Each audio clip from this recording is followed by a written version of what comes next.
네, 우리 말씀과 함께 17쪽을 제가 읽도록 하겠습니다. 바울은 먼저 아브라함의 예를 듭니다. 아브라함은 행위로서 의롭다 하심을 받은 것이 아니라 믿음으로 의롭다 하심을 받았다고 말합니다. 바울은 다윗을 믿음으로 말미암은 의의 두 번째 예로 소개합니다. 여기서 바울은 시편 말씀을 인용하면서 다윗의 의가 다윗의 행위에 바탕을 둔 것이 아님을 말합니다.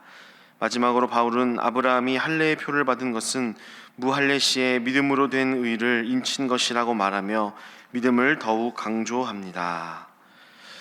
네, 오늘은 로마서 4장의 말씀입니다. 우리가 계속해서 앞에서 로마서를 읽고 있는데요. 사도 바울이 계속해서 우리가 하나님 앞에 의롭다 하심을 얻을 수 있는 이유는 행위 때문이 아니라 믿음으로만 가능하다라는 이야기를 계속해서 강조하고 설명하고 있습니다. 특별히 오늘 우리가 읽은 4장에서는 아브라함을 하나의 모델로서 이야기를 전개해 나가고 있습니다.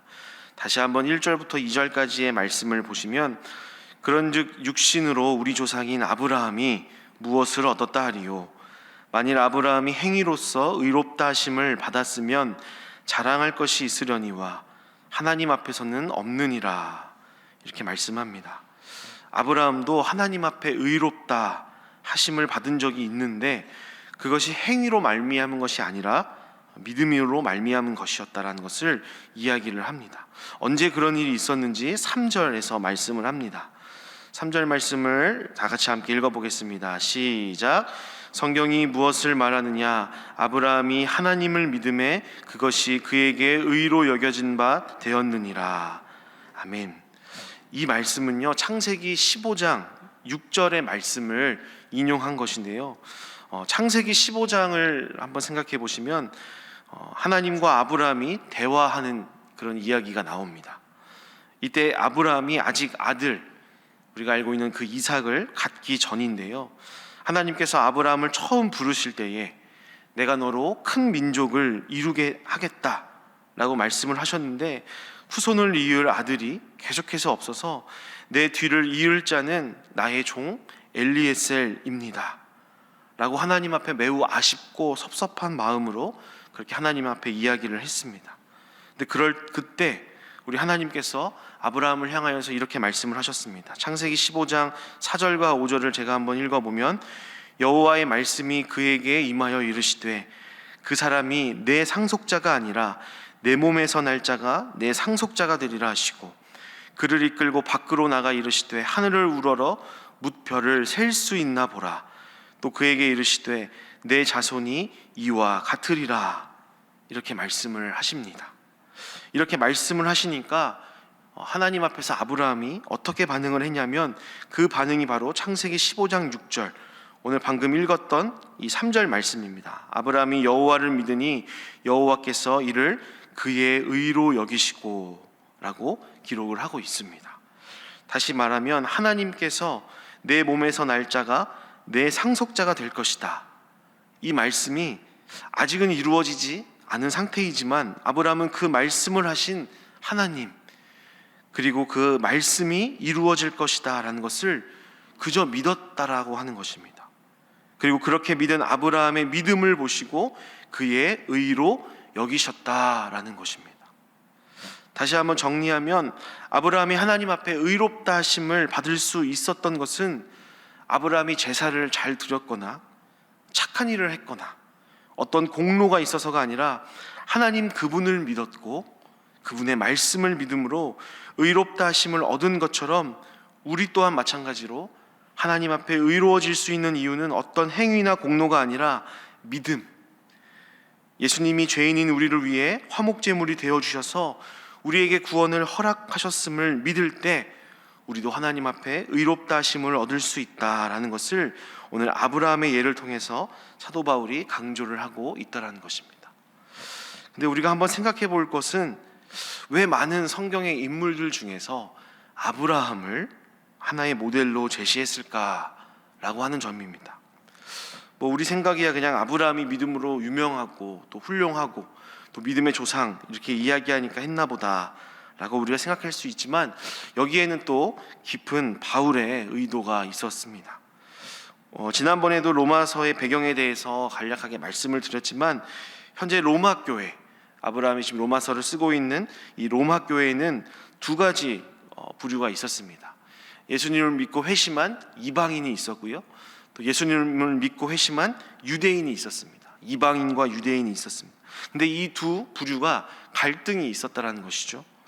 복음으로 같은 주님을 믿고 있지만 여전히 유대인들은 자신들이 고수해 왔던 할례를 지키는 것, 또 음식 정결법을 지키는 것, 이런 등등등 율례들, 율법들을 의롭게 하는 중요한 도구다라고 여기고 있었고요. 이것을 지키지 않는 이방인들을 그래서 무시했습니다. 그리고 반대로 이방인들은 그런 율례들을 고수하고 있는 유대인들을 비웃고 무시했습니다. 이런 두 부류의 사람들이 모두 공감할 수 있는 그런 인물이 필요했는데 그것이 바로 아브라함이었다는 것입니다. 왜냐하면 우리가 잘 알고 있는 것처럼 유대인에게 있어서 아브라함은 이 이스라엘 민족이 생기게 되는 시초이자 할례를 처음 시작한 인물이었고요. 또 이방인들에게 있어서는 아브라함은 엄밀한 의미에서 이들과 같은 이방인 출신이었기 때문입니다. 여러분, 아브라함에 대해서 우리가 다시 한번 생각을 해보겠습니다. 창세기 11장에 의하면 아브라함이 어디 소속인가를 밝히고 있습니다. 바로 우리가 많이 들어서 아시는 것처럼 갈대아 우르, 다시 말하면 메소포타미아 지역 출신의 사람이 바로 아브라함이었습니다. 그렇기 때문에 그의 아들 이삭도 또 그의 손자 야곱도 모두 메소포타미아 사람인 것입니다. 그런 이방인이었던 아브라함의 믿음을 보시고 하나님은 먼저 그를 의롭다라고 여겨주셨고, 그 다음에 명령한 것이 창세기 17장의 할례에 대한 명령이었습니다. 그 할례는 먼저 아브라함이 믿음으로 의롭게 된 것을 확증하는 어떤 표시로서 할례를 명령하신 것이었습니다. 그래서 할례 자체가 어떤 능력이 있어서 이것을 행함으로 하나님 앞에 의롭게 된다, 하나님의 백성이 되는 것이 아니라 이방인이었던 아브라함의 믿음으로 먼저 의롭게 하심을 받은 것이니 유대인들에게 있어서 할례 받는 것이 의롭게 된다라고 자랑할 수 없다라는 것을 강조하기 위해서 오늘 아브라함을 예로 들었습니다. 이러한 내용이 오늘 9절부터 13절까지에 나오는 그런 내용입니다. 한번 11절부터 살펴보시면 그는 이제 아브라함을 지칭하는 것이죠. 그가 할례의 표를 받은 것은 무할례시에, 할례를 받기 전에 믿음으로 된 의를 인친 것이니 이를 무할례자로서 믿는 모든 자의 조상이 되어 그들도 의로 여기심을 얻게 하려 하심이라. 또 12절 말씀에 또한 할례자의 조상이 되었나니 곧 할례 받을 자에게뿐 아니라, 유대인을 이야기하는 것이죠. 우리 조상 아브라함이 무할례시에 가졌던 믿음의 자취를 따르는 자들에게도, 바로 이방인을 얘기한 것이죠. 그러하니라. 13절 아브라함이나 그 후손에게 세상의 상속자가 되리라고 하신 언약은 율법으로 말미암은 것이 아니요 오직 믿음의 의로 말미암은 것이니라. 아멘. 이렇게 이제 이야기를 하는 겁니다. 이제 좀 이해가 되시죠? 근데 여러분, 우리가 놓치지 말아야 할 것이 있습니다. 그것은 사도 바울이 단지 행위가 아니라 믿음으로 의롭게 된다라는 이 사실을 말해주려고, 단순히 이 사실만을 전달하기 위해서 로마서를 쓴 것이라기보다는 앞에서 말씀드렸던 것처럼 지금 현재 로마 교회 상황이 갈등의 상황입니다. 이것을 풀기 위해서 이러한 내용을 썼다라는 것을 우리가 그 의도를 기억해야 합니다. 다시 말하면 유대인 기독교인들, 이방인 기독교인들 서로 자기가 더 의롭다고 무시하고 용납하지 않는 이 갈등의 상황이 있었기 때문에 정신 차려라. 너희들 중에 그 누구도 하나님의 자녀가 될 자격을 갖춘 자가 없지만 믿음으로 하나님께 의롭다 하심을 받아서 우리가 자녀가 된 것을 고백한다면 지금처럼 어떤 행위로 자녀된 것을 자랑하거나 의로 여기며 서로 무시하고 싸우지 말고 겸손해라. 서로를 인정하고 용납해라. 이것을 목적으로 이 말씀을 하고 있다라고 하는 겁니다. 그래서 이 시간 첫 번째로 기도할 제목은 서로 자랑하지 않고 겸손하게 하소서라고 기도하겠습니다. 서로 자랑하지 않고 겸손하게 하소서라고 기도하겠습니다. 여러분, 유대인 기독교인들에게 있어서 할례를 받았다는 것, 또 여러 가지 율법들을 지키고 있다는 것이 그들에게 있어서 남에게 내세울 만한 의로움, 자랑이었습니다. 오늘 이 말씀을 묵상하면서 우리에게도 이러한 모습이 있진 않은가 돌아볼 필요가 있습니다. 지금 내가 하나님의 자녀로 이렇게 존재하고 이런 존재로 변화된 것, 하나님을 섬기며 살아갈 수 있게 된 것이 나의 공로로 된 것이 없는데, 오직 믿음으로만 이를 허락하신 하나님 앞에서 언제나 부끄러워하며 겸손하게 살기에도 참으로 부족한데, 내가 신앙의 연수가 오래된 것을 자랑하며 으스대지는 않았는지, 내가 교회 내에 직분자로서 목사이고 장로이고 권사여서 내가 어떤 하나의 기관장이고 위원장이고 공동체의 장인 것을 자랑하며 으스대지는 않았는지, 내가 주일 예배도 잘 나오고 새벽 기도에도 잘 나오고 각종 봉사도 많이 섬긴 것을 자랑하며 그것이 나의 의로 여기진 않았는지, 말씀 앞에 우리의 모습을 점검하며 나도 모르는 사이에 하나님의 의로움보다 나의 의로움을 자랑하진 않았는가 살피며 다시 한번 하나님 앞에서 또 성도들 앞에서 자랑하지 않고 겸손함을 갖추는 저와 여러분 되시기를 주님의 이름으로 축복합니다. 우리 계속해서 말씀을 살펴보겠습니다. 오늘 이 전체 본문을 잘 살펴보시면 계속해서 반복하는 그런 문구가 있습니다. 바로 여겨진 바 되었다, 여겨졌다라는 그런 문구입니다. 3절 후반부에 보시면 하나님을 믿음에 그것이 그에게 의로 여겨진 바 되었느니라. 또 5절 후반부에 보시면 그의 믿음을 의로 여기시나니. 또 6절 상반부에 보시면 이러한 것이 없이 하나님께 의로 여기심을 받는. 또 9절 후반부에 보시면 그 믿음이 의로 여겨졌다 하노라. 또 10절 11절에도 계속해서 여겨졌다, 이런 표현들이 계속 등장을 합니다. 이런 표현을 계속해서 사용하는 이유가 뭘까?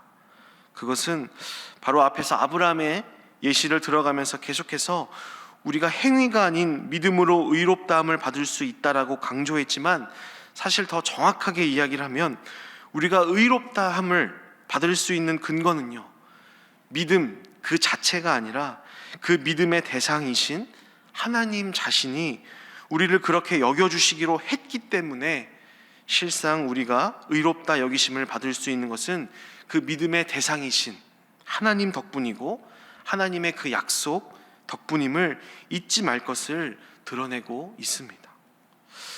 여러분, 우리가 아무리 믿음이 좋다라고 한들 하나님께서 우리를 용납하시고 용서하시고자 하시는 그런 의지나 그런 마음, 그런 성품이 없으셨다면 우리의 믿음 아무 소용도 없을 것입니다.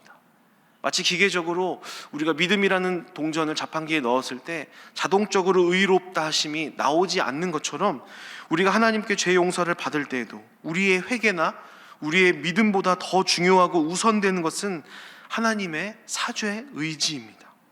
하나님의 마음이고요, 하나님의 본성이 더 중요합니다. 그냥 믿음 하나만으로 우리를 의롭다 여겨주시기로 작정하신 그 하나님 덕분에 오늘 저와 여러분이 이렇게 하나님 앞에 예배도 드리고 얼굴 들고 하나님 앞에 기도도 할 수 있는 것입니다. 그래서 이 시간 우리가 두 번째로 기도할 때는 이렇게 기도하겠습니다. 은혜를 기억하고 감사하며 충성하게 하소서라고 기도하겠습니다. 은혜를 기억하고 감사하며 충성하게 하소서라고 기도하겠습니다. 여러분, 이 기도가 참 단순한 기도입니다. 근데 참 중요한 것이요, 때때로 내가 교회에서 하나님을 위해서 열심히 수고하고 봉사하고 애쓴 것들이 마치 하나님 앞에서, 하나님, 내가 주님을 위해서 이렇게 열심히 섬기고 봉사를 했으니 하나님 저에게 큰 은혜와 복을 허락해 주세요 라면서 하나님 앞에 뭔가 특별한 복을 구할 수 있는 조건이 되는 양 우리가 생각할 때가 종종 있다라는 것입니다. 여러분, 열심히 봉사하고 헌신한 것들 정말 너무나 귀한 것입니다. 하나님께서 기쁘게 받으실 일입니다. 그런데 열심히 봉사하고 섬기는 그 이유를 우리가 분명하게 해야 합니다. 그것은 먼저 주님께서 우리에게 구원을 베풀어 주시고 하나님의 은혜로 믿음이라는 통로로 나를 용납해 주시기로 결정하신 하나님 덕분에 내가 사랑받는 자녀가 되었기 때문에 감사하여서 봉사도 하는 것이고 섬김도 하는 것이지, 반대로 이를 열심히 행함으로 하나님께 뭔가를 더 요구할 수 있는 것이 될 수가 없다는 것을 우리가 바로 해야 할 것입니다. 올 한 해도 이제 얼마 남지 않았습니다. 이 시점에서 우리의 헌신과 또 우리의 봉사, 정말 바른 이유로 내가 해오고 있는 것인지, 하나님께서 내게 베풀어 주신 은혜에 대한 감사의 반응으로서 내가 하는 것인지, 우리의 헌신을 잘 점검하시고 또 내년에도 은혜를 기억하고 감사하며 충성할 수 있는 저와 여러분 되시기를 주님의 이름으로 축복합니다. 우리 이 시간 주신 말씀을 기억하며 함께 기도하겠습니다. 첫 번째로, 서로 자랑하지 않고 겸손하게 하소서. 두 번째로, 은혜를 기억하고 감사하며 충성하게 하소서라고 기도하시고, 또 오늘도 우리의 기도가 필요한 고통 가운데 있는 우리의 지체들이 있습니다. 그분들을 위하여서 간절한 마음으로 기도해 주시고, 또 말씀 전하시는 위임 목사님을 비롯한 또 모든 우리 교역자분들, 또 당회원 분들을 위하여서, 또 이 나라를 위하여서 우리 다 같이 함께 기도하도록 하겠습니다. 함께 기도하시겠습니다. 주여 믿습니다. 주여 믿습니다. 주여 믿습니다.